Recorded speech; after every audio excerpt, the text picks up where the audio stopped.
这些看着像修车一样的姿势，其实是在搭乐高。选手们要在桌子上下搭出一个2层的作品，简单就是搭地上和地下呗。那横跨地上地下最有名的东西是什么呢？胡萝卜。金发组的计划很有意思，农夫和兔子正在抢同一只萝卜。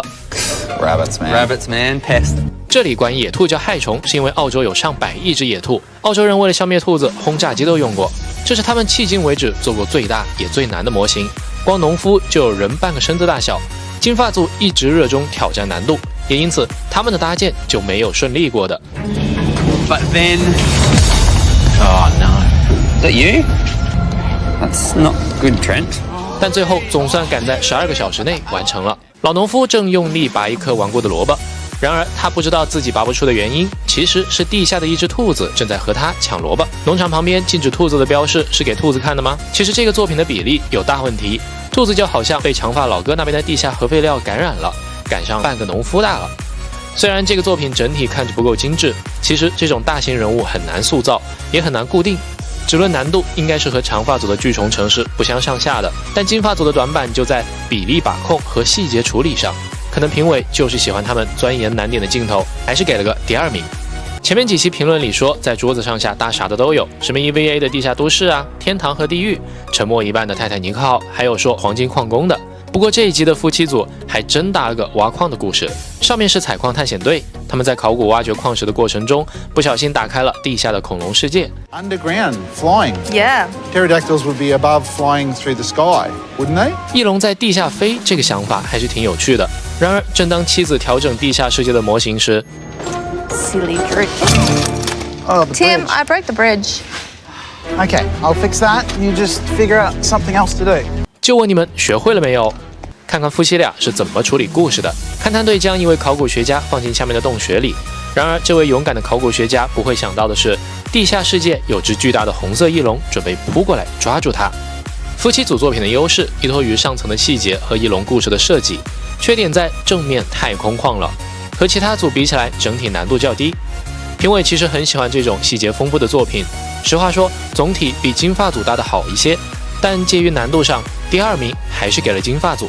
这钻桌子底下搭建乐高，像我这种1.88米的，不是自带 debuff 吗？又或者来个白发老爷爷在桌底下按砖，顿时就有种节目组不当人的感觉。街友组刚好就是这么个组合，他们的计划也很有意思。正在游泳的女人遇上了鲨鱼，但往桌子底下看，其实是个熊孩子装的。看这一脸就知道用乐高做人物模型多难了。这人害怕可能不是看着鲨鱼，是看着镜子了吧？这期基友组启用了第1集迎来的小胖砖，召唤上季乐高大师季军兼跑步冠军小胖，帮他们跑腿拿砖。Such an advantage. 12个小时过去了，来瞅瞅成品。这个作品做的最好的地方就是透视，近大远小，拿捏到位。 Personally, I think it's one of the best Best things thing we've we've ever made. 这就拉倒吧，他们之前每一期搭的都比这个好看，而且最致命的一点就是他们跑题了。这期主题叫上下两面，可他们桌子下面也没东西啊。不过开头也说了，这俩人搭桌底确实也不容易，但该淘汰还得淘汰。估计是看他们前面表现一直很好，手里还有小金砖的面子上，评委最后还是淘汰了另一组。 Unfortunately, Jen and Jody, it's time to say goodbye. 等会儿暂停一下，光听他们这个创意，我就不信能被淘汰。姐姐组准备在桌子上面搭建圣诞老人的小屋，下面做准备礼物的工作室。妹子搭建的作品总是有很多精致迷人的元素，方头仔圣诞老人、雪橇、小麋鹿。Work has never done, so 所以我已经迫不及待的想看成品了。这个最后被淘汰的作品到底是啥样的？圣诞工作室里的精灵们正在忙碌地制造圣诞礼物，中间写着距离圣诞老人出发还有42分钟。这也是乐高大师目前唯一出现过的剖面模型，干净、精致、小而美。如果能出套组，这真是本集里我最想买的一套了。妹子们的色彩应用和创意都是大师级的，而且对基础砖块的理解很好。缺点在上下两层故事没有衔接好，故事完整性差了一截。其实如果能做成雪橇和驯鹿飞越地面的场景，这个作品估计要从倒数第一直接跳到第一。不过你以为到这儿就结束了吗？让我们回到开头的暂停处。 Or do you? Do you have to leave? 卷帘门一开，钻进来的是前面被淘汰的但人气一直很高的塔王组，将和姐姐组进行一场复活赛对决。随身听、任天堂的 Game Boy、波盘电话机、拍立得，这些估计90后都印象模糊的老物件，用乐高能还原到以假乱真的地步吗？塔王组的老哥选择了许多人的童年梦想——掌机鼻祖 Game Boy。目前全新品的售价是，好家伙，谁说电子产品不能升值的？姐姐组这边同时扑向了拍立得，扫一眼就会知道，这些物品里复刻难度最低的就是这个没有啥曲线弧度，而且颜色简单清晰的拍立得。最难的地方就是背部金字塔状的斜面。说到难点 ，Game Boy 底部的圆角是一个，还有游戏机的绿色屏幕咋做啊？按钮呢？塔王组的老哥马上有了一个天才想法，用警察人仔的帽子做游戏机的按钮。但3个小时过得很快，时间截止，我的天，2组的还原度都高到我需要花几秒钟来辨别哪个是真的。先来看塔王组这边的 Game Boy， 这个屏幕处理太巧妙了，荧光绿再盖上蓝色的玻璃板，直接改变了砖块的颜色。警察人仔帽子做成了按钮上的磨损，就好像平时把玩的痕迹一样。游戏卡、左右的按钮、底部的耳机孔，我都想替评委喊一声 Amazing。正当我感叹塔王组的 Game Boy 太完美的时候，评委这边发现了滑点。It's quite a lot thicker than what the real Game Boy is. In fact, it's almost a whole brick thicker. 姐姐组这边的拍立得也给我看晕了，这不是一模一样吗？闪光灯部分是嵌入了黄色的发光砖，背部的斜面做成了梯形，而且他们竟然用半透明的零件将拍立得的 logo 也做了出来，差点都忘了这是被淘汰的2组，很难想象其他组来搭会是啥样。最后由评委来复活，做得更还原的一组。So far in LEGO Masters, you haven't won a build. That's changed. Welcome back. 啊，我的塔王组，难度更低但还原度也更高的姐姐组重返赛场。塔王组几乎攻克了 Game Boy 的所有难点，最后死在了厚度上，哎，太可惜了。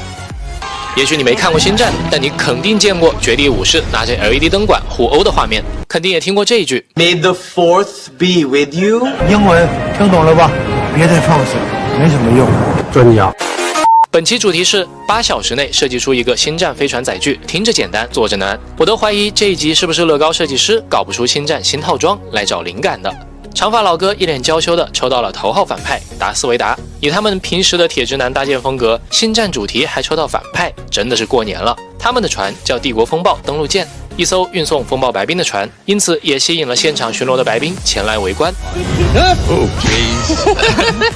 他们本来想用机翼立住船体，中间悬空，可惜的是没成功，最后还是肚子着地了，但问题不大。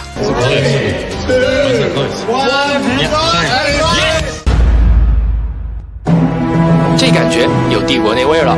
小白兵跪在 BOSS 达斯面前，感觉下一秒就要被原力锁喉了。达斯维达身后带着红色的皇家禁卫队员，没看过星战也能看出妥妥的反派。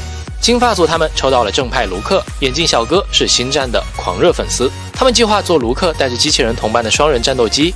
金发组的作品结合了星战中的雪地战机 XE、AE 的元素，这艘星际战斗机刚刚击中一架敌军的飞机，爆炸在他们的正前方。作为全场最小但也最精致的作品，评委直接指出了一个设定 bug。 I don't think the light side could afford to make or produce ships like this. It's almost like it's too good a ship. Yes. 来，这一期接着搞星战的飞船，姐姐组抽到的是正派 Rey，3部星战的女主角。最开始在沙漠中捡破烂生存，真就开局一双手，装备全靠捡呗。所以妹子们决定做一艘 Rey 的拾荒船。Rey 坐在驾驶舱里，为了生存在干燥荒凉的沙漠中捡垃圾谋生。和小机器人 BB8 一样配色的拾荒船拖着一台废弃的 AT-AT， 身后还有一个白兵试图阻止他们拖走 AT-AT， 有点可爱。这3个层次的故事必须是全场最佳了。要说唯一的 bug， 可能是 Rey 拾荒时期开这么豪华的船，是不是有点离谱了？不过假库星有新建坟场，就像在迪拜一样，捡个破烂月入100万也是有可能的。夫妻组抽到的是反派凯洛伦。妻子完全没看过星战 What is a Star Wars？ 这一下搭建任务全都落在丈夫身上了。丈夫计划做一个带叶片的，用来诱捕绝地武士的球形飞船。他想把反派飞船做出尖锐锋利的感觉，使用了很多机械组将尖头固定在船上。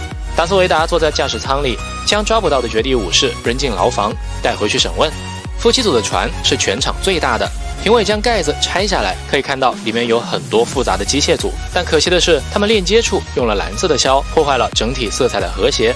下一期冠军作品不愧是金砖组，竟然连船舱里面都做出来了。